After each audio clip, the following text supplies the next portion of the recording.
Hello friends, welcome to AK invest academy. आज की video में हम बात करेंगे कि क्या माइंडसेट होना चाहिए किसी भी इंडिविजुअल का जो ईटीएफ में स्विंग ट्रेडिंग या फिर लॉन्ग टर्म इन्वेस्टिंग स्टार्ट करना चाहता है। तो आइए शुरू करते हैं आज की वीडियो।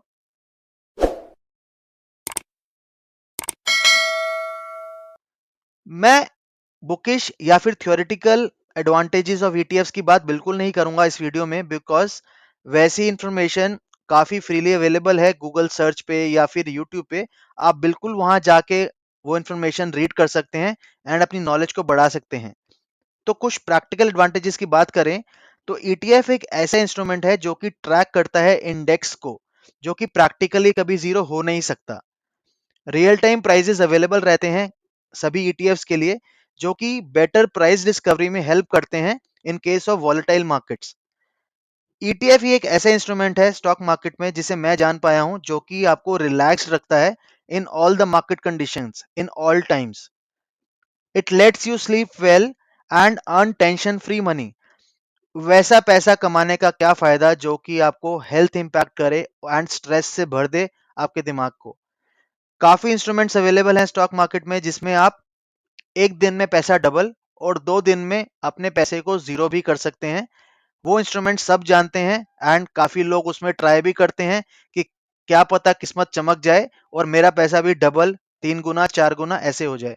पर चीजें ऐसे काम बिल्कुल नहीं करती हैं। ईटीएफ ही एक ऐसा इक्विटी मार्केट इंस्ट्रूमेंट है जो कि आपको स्ट्रेस फ्री मनी अर्न करने में हेल्प करता है। And you always hold best of the lot. आप हमेशा ही टॉप कंपनीज में ही इन्वेस्टेड रहेंगे, बिकॉज इंडेक्स अपनी रिकॉन्स्टिट्यूशन करता रहता है टाइम टाइम पे।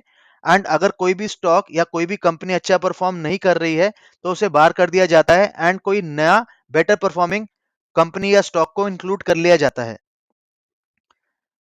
Late me tell you one very big thing. ये मैं काफी बड़ी बात बोल रहा हूं एक पब्लिक चैनल पर, जो कि मैं मानता हूं एंड जानता हूं कि ये सच बात है। ईटीएफ में देखने में ऐसा लगता है कि छोटी रिटर्न मिलती है, बट उसमें ऐसी पोटेंशियल है जो कि आपको ओवर द इयर्स वेल्दी बना सकता है। बी इट ट्रेडिंग और इन्वेस्टिंग, आप कुछ भी करें।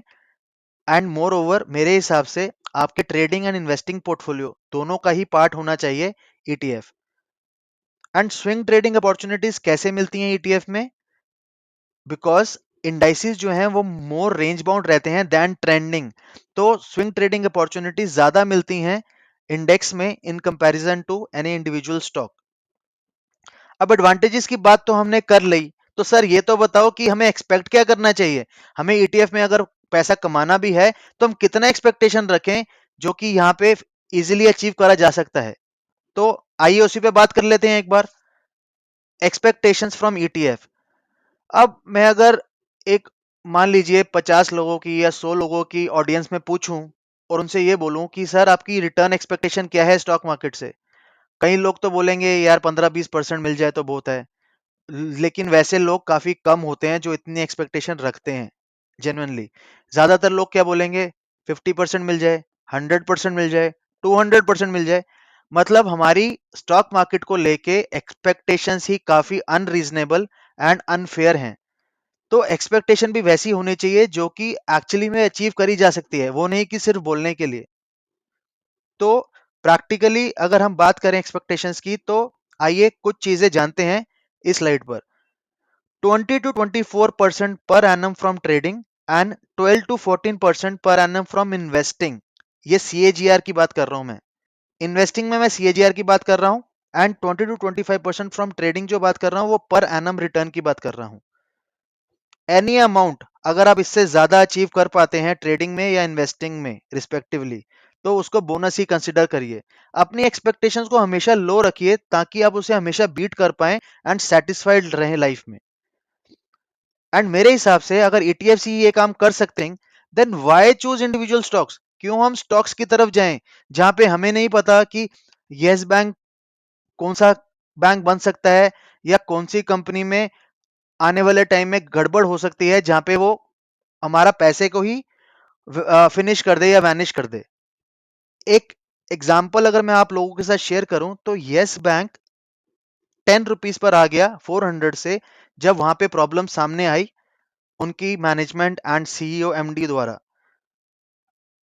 आज भी वो स्टॉक 17 रुपए पर ही ट्रेड कर रहा है। बट मैंने पीएसयू बैंक बीस, एक ईटीएफ है जो कि निफ्टी पीएसयू बैंक इंडेक्स को ट्रैक करता है, उसको मैंने 50 रुपए से 10 रुपए कोविड के टाइम पे आए एंड दोबारा 50 रुपए जाते हुए भी देखा है उसकी लाइफ में।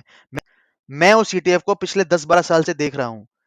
बट इसका मतलब ये बिल्कुल नहीं है कि पीएसयू बैंक भी एक बेस्ट ऑफ द ईटीएफ है जिसमें आपको ट्रेडिंग एंड इन्वेस्टिंग करनी ही चाहिए। उसके लिए आपको एक सेपरेट रिसर्च एंड एनालिसिस करना ही पड़ेगा, चाहे आप वो किसी की वीडियो देखकर समझिए या आप खुद अपना एनालिसिस करिए। That's a separate thing all together. And stop loss, अब लोग मुझसे ये भी पूछते हैं कि क्या हमें ईटीएफ में स्टॉप लॉस लगाना चाहिए। मैं तो स्टॉप लॉस कभी नहीं लगाता ईटीएफ में, एंड स्टॉप लॉस लगाना भी नहीं चाहिए ईटीएफ में, बिकॉज ऑफ ऑब्वियस रीजंस। कि अगर मैं ईटीएफ जो कि अपने आप में ही एक सेफ्टी प्रोवाइड करता है बिकॉज ऑफ डाइवर्सिफिकेशन, मैं उसमें अगर उसमें भी स्टॉप लॉस लगा रहा हूं तो मेरा ईटीएफ में काम करने का कोई फायदा नहीं है। दूसरी बात, ईटीएफ में थोड़ा कभी कभी लिक्विडिटी इशू रहता है, तो हो सकता है स्टॉप लॉस आप लगा दें और वहां पे आपका स्टॉप लॉस ट्रिगर हो जाए, बट उसके बाद एक्चुअल में वो प्राइस कभी मार्केट में आया ही नहीं था। तो for this reason also I never put stop loss. दूसरी चीज, जो स्टॉप लॉस हम स्टॉक्स में भी लेते हैं एंड देन उसको रिकवर करने का ट्राई करते हैं, एक रिस्क रिवॉर्ड रेशियो तय करते हैं कि 2:1 होना चाहिए। मैं अगर कमा रहा हूं तो मेरा 2 होना चाहिए प्रॉफिट, एंड अगर मैं स्टॉप लॉस ले रहा हूं तो 1 होना चाहिए। एक्चुअल में वो एक विशेष साइकिल है कि आप अपने स्टॉप लॉसेस को ही रिकवर करते रहेंगे। इसलिए हमने एक इंस्ट्रूमेंट ऐसा चुना जहां पे हम अपना एनालिसिस करके एंड मार्केट्स को देख के हम एंटर कर रहे हैं, तो हम वहां पे स्टॉप लॉस बिल्कुल नहीं लेंगे। बिकॉज अगर बिल्कुल मार्केट में एक अनसर्टेन इवेंट आ भी गया जहां पे मान लीजिए कि 30-40% की करेक्शन भी आ गई, तो भी हम ऐसे इंस्ट्रूमेंट्स में इन्वेस्टेड हैं कि हमें अपने पैसे पे घबराने की बिल्कुल भी जरूरत नहीं है। हमारी कैपिटल कहीं नहीं जाने वाली। एंड जो चीजें लोग एक्चुअली में यूज करते हैं अपने पैसे को डबल ट्रिपल 4 गुना करने के लिए, बेटर रिटर्न या जल्दी अमीर बनने के लालच में, ऑप्शंस मैं की बात कर रहा हूं मैं यहाँ पे, that those are actually for hedging, adventure and gambling, not for doing business. And even intraday, जो लोग इंट्राडे भी करते हैं, intraday is like driving a Ferrari without knowing of how to drive Maruti. ये बिल्कुल सच बात है। लोगों को ये नहीं पता कि स्विंग ट्रेडिंग या पोजिशनल ट्रेडिंग, लंबी टाइम पे ट्रेडिंग कैसे करनी है, एंड वो इंट्राडे में कहते हैं ये तो आसान है, ये तो कर लेंगे बिल्कुल। पहले आप मारुति चलाना सीखिए, इंट्राडे फरारी चलाने के बराबर है। उतनी स्पीड को आप हैंडल ही नहीं कर पाएंगे अगर आप लॉन्गर टाइम फ्रेम्स पर अपने आप को बेटर इक्विप नहीं कर रहे पहले। And ETF trading should be seen like any other business. Patience and discipline are the keys to success here as well. Discipline और पेशेंस ही एक ऐसी चीज है जहां जो यहाँ पे आपको पैसा कमा के दे सकती है, trust me. And moreover, overall stock market में बी ट्रेडिंग और investing, 20% are your skills and 80% is your mindset, your behaviour, your emotional psychology towards market.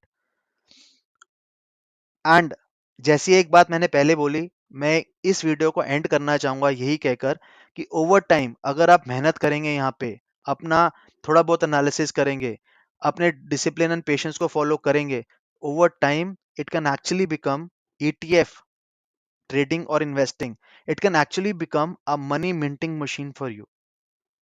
Hope आपको ये वीडियो पसंद आई हो एंड आपने इससे काफी कुछ सीखा हो। अगर आपने एंजॉय करा है वीडियो को देखते हुए एंड आपने काफी कुछ सीखा है यहाँ से, तो आप प्लीज वीडियो को ज्यादा से ज्यादा शेयर कीजिए, अपने दोस्तों को भी बताइए, एंड यूट्यूब को भी बता दीजिए कि ये वीडियो कितनी इंपॉर्टेंट है बाकी सब लोगों के लिए। Thanks for watching the video guys. This is Amanpreet signing off. Take care, bye bye.